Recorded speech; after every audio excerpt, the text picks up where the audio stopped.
Ahoana Marina. Diso ve ny vahoaka raha mitrotra? Azo lazaina ho mahay politika izao fitondrana izao. Mahay maka fahefana, mahay mametsifetsy vahoaka, fa tsy mahay sy very lavitra kosa amin'ny fitondrana firenena. Na azy daholo aza ny rafi-pitantanana hatrany amin'ny farany ambany ka hatrany amin'ny faratampony. Miteno azy ny zava-misy ara-toekarena sy ara-sosialy hita miharihary amin'ny fiainam-bahoaka. Tena enjana amin'ny fandrombam-pahefana, na tamin'ny kery, na tamina dotandroko, na tamin'ny kajy politika efa tsara paika. Manana politisianina tsy atory voanjo adina amin'ny fandrombam-pahefana: tompony sandry, tompony vavabe, tompony volabe. Feno ny fepetra ara-politika, saingy very lavitra kosa amin'ny fahaizana mampandroso ny firenena sy ny fiainam-bahoaka. Izao tokoa angamba no tonga amin'ilay fitenenana hoe ny mpanakorontana tsy mahay mandamina, fa ny mpandamina no afaka manakorontana. Miazoazo tsy hay-androso tsy hay-emotra, tsy maty afoy tsy veloka tenaina, tsy ambony tsy ambany hoy ny fomba fitenenana. Zary lasa fialana balatrany ny hoe sembatsemban'ny mpanohitra. Avelao andeha ny fampandrosoana fa efa manomboka. Anga fanjakana malemy sy tsy mambahoaka ity no mpanohitra lazaina fa resy lava atrano no sakana. Lasa miezaka mitady zay fomba rehetra anoerana ny mpanohitra. Mamono afo mitra amina kilalao politika ampedina ny fanoerany. Mety tonga hatrany amin'ny famafazana volabe. Morona loatra any amin'ny fitiavan-tseza mba haharitra ny mpitondra. Any ka manadino tanteraka ny tena olana atrehan'ny vahoaka malagasy. Hoy mantsy ny mpanao politika hoe ny remideny tsy mieritreritra nakiry ao anatin'ny fisainana sy ny politika ataony hieritreritra hoe fanonganana fanjakana. Fa ny fanjakana no manofo ratsy. Izy manofo ratsy nefa mihainy tantara mpanosavy, mihainy tantara angatra, nefa ianao mpanofo ratsy. Mitady olana ho azy ny fanjakana. Ino ny irairainao zavatra ataon'ny mpanohatra nefa ianao matahotra amin'ny fitantanana ny firenena tsy mahomby, amin'ny fiainana vahoaka malagasy zay tafatafaitsika ao anatin'ny fahantrana. Miaino an'izany ianao. Anika rehefa manao analizy ny mpitondra fanjakana ka ataon'ny polisy sy ny moin de mieritreritra izy hoe miongana tsika, satria hainy ane zany, satria izy mpanao an'izany. Fa itsika tsy mpanangana, tsika tsy mpandrava, fa tsika mpanarina an'ity firenena ity. Ka ny fiarovana an'ity firenena ity tsy ho latsaka anatin'izany hoe lavaka mangitsokitsoka zany no hijorotsika ka ankehitriny. Tsy maintsy mijoro kosa itsika, mitsangana itsika, satria le firenena sy ny taranaka faramandimby no andeha vonjena mba tsy ho tratrany fahafatesana amin'ny zao fotoana iainantsika izao.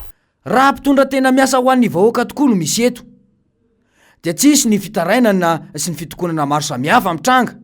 Eny fa tonga hatrany amin'ny fitakiana fa metra-pelany filoham-pirenena io aza. Tsy mila kajikajy maloto na fifidianana olona raha tena miasa ho an'ny vahoaka. Mahay mijery ny tena maika sy ny lahara-pahamehana, mahavany tena olana misy. Tsy hisy mpanohitra atahorana akory, saingy tsy ny fahantrana sy ny krizy ara-sosialy indrindra ny ara-toekarena no olany mpitondra, fa sao ahazaka vahoaka sy azo fahefana ny mpifanandrina. Mila miaiky ny lesoka, mila manetry tena sy miaiky ny fahadisoana. Sa kosa mbola miandry ny nifinako aniry vo hiaiky ny tsy fahombiazana.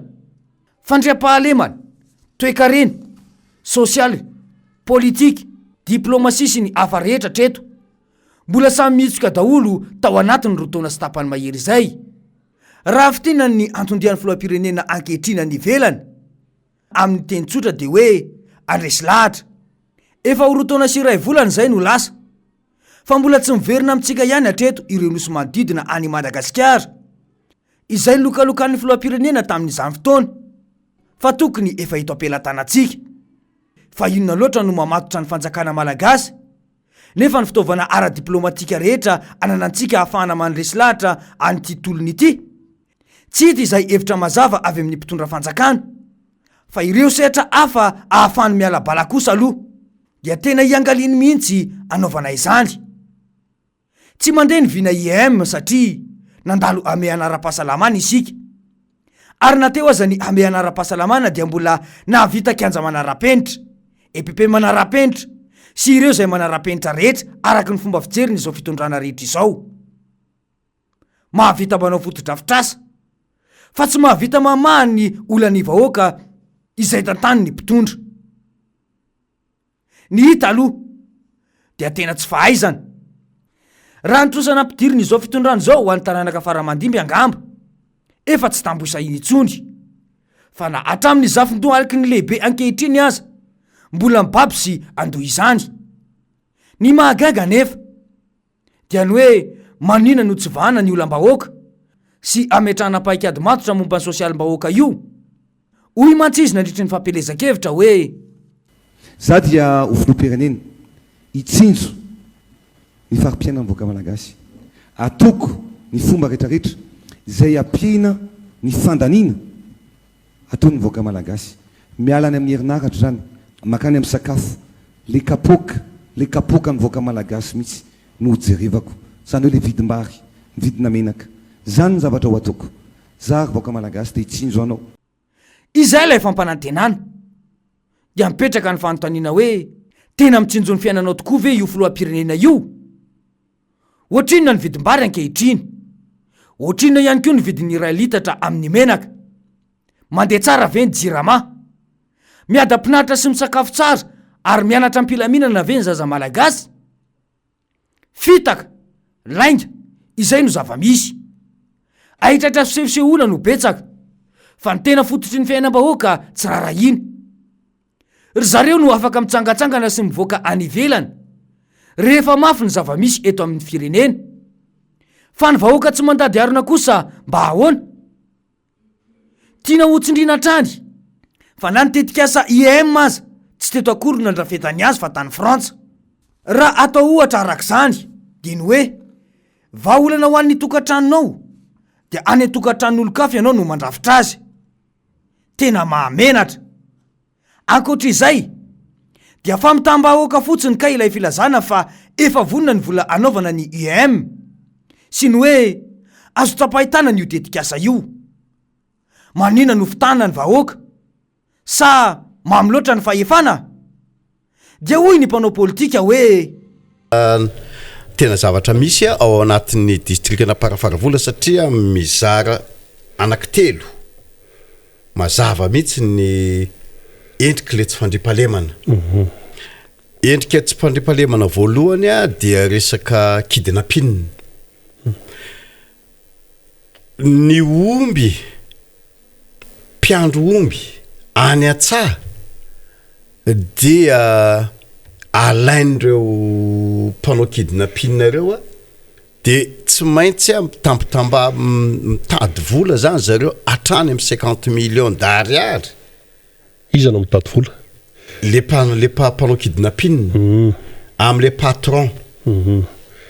Hoe raha tsy manome an'izay nareo dia tsy averina le ny omby sy le olona mpiandro zany raofiny any daoly. Le omby ajanony eo fa le olona ny olona no alaina no entiny faharoa dia le kidnapping fantatra zareo satria fotoana ao anaty miakabokatra amin'izao fotoana fa miakatra amin'ny vary zao. Miakatra amin'ny vary zao dia zay rehetra olona manana vary karaha vao mandeha any dia kidnapping-zareo indrindrandrindra any amin'ny commune rurale Morarano Koromany izay anisan'ny sopotro mo Madagasikara moa amina resaka vary dia tena mitady olona hoe atao kidnapping mihitsy zany reo mpandroba reo, ary io dia tena réseau anankiray mihitsy na manana omby zany na manambary dia tratran'izay kidnapping zay.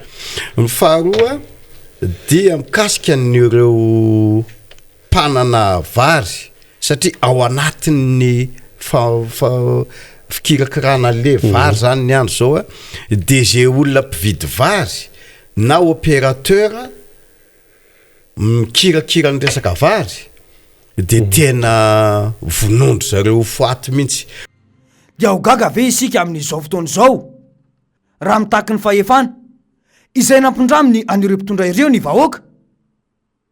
mbola nitetsy be horirika sy analakely ary ny tany La Réunion sy tany Frantsa no mampakapeo ireo. Fampandrosoana no takiany vahoaka malagasy amin'ny mpitondra, fa tsy kolokolo sy fampibabena trosa ho an'ny taranaka faramadimby. Efa tsy vitany hoe mampidi trosa betsaka indrindra izay tsy fahita tao anatin'ny 80 taona ny Andry Rajoelina no mbola mampibabifaisana ny vahoaka malagasy amin'ny fidangan'ny vidim-piainana. Dia mbola ho sa ampanantena vahoaka ihany ve? Fa ahoana marina e!